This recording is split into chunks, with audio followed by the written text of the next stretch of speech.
Shout out to one of my Hillman Talk University students for introducing this topic into the conversation. But let's talk about what happens when someone has gone through an intense amount of childhood trauma, or they've gone through prolonged stress, anxiety, stress overload, I should say, not healthy stress overload for an extended amount of time caused by, who knows, life changes, childhood trauma, etc., etc.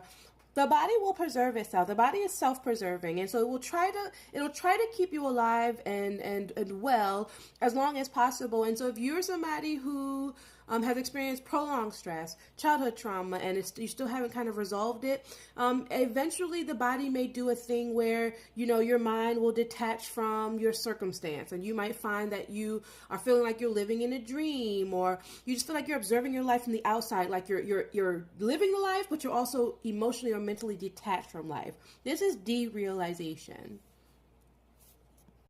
When it comes to looking for signs of suicide, specifically when it comes to figuring out whether someone is experiencing like derealization symptoms or they're feeling detached from their reality, this can be really tricky to recognize, especially if you're not someone who is trained to know what to look for. And especially if that person is utilizing substances, cannabis, or any type of mood altering, conscious altering substance that kind of makes them a little loopy and a little detached from their reality, because of what they've consumed, and so it could be really tricky to recognize it. Don't stress yourself, but do just listen to people as they are describing their life, as they're in conversation, describing their situation, describing their connection with people, their connection with their body, their connection with their reality. Like, do they feel like they are a part of this world, they're in this world, or do they feel like they're just like floating above it and experiencing it, but not really truly connecting with people and things here in this world? So if you're talking to somebody and your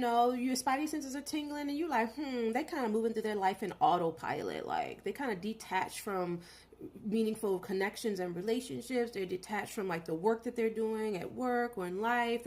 They're here, but they're not. They kind of just like cruising through their life in a weird kind of like autopilot way. Okay, good. Your spidey senses are tingling, but don't freak out. Don't overreact. Of course, you always want to refer them to a licensed and trained therapist, because at that point you have extended your skill set. If you're not a licensed mental health professional, you have recognized an issue, and maybe just encourage them to go talk to someone who is licensed. But don't flip out if you do recognize this sign. Don't overreact. Just understand that depersonalization, or detachment from your reality, is not schizophrenia.